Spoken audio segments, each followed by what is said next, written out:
क्योंकि यहाँ ज्यादा दिन रुकना ठीक नहीं। पैसे नहीं है हमारे पास। हाँ नहीं है, जानती हूँ। कर लेंगे हम कुछ ना कुछ। मैं जाकर अपना सेल फोन बेच दूंगी। वैसे भी मुझे उसकी जरूरत नहीं।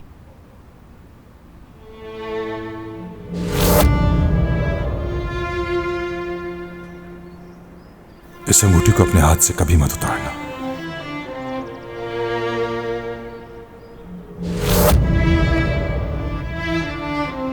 हाँ बेच दूंगी अपना फोन। अम्मी प्लीज आप ऐसी बातें बिल्कुल नहीं करें, आप कुछ भी नहीं बेचेंगी।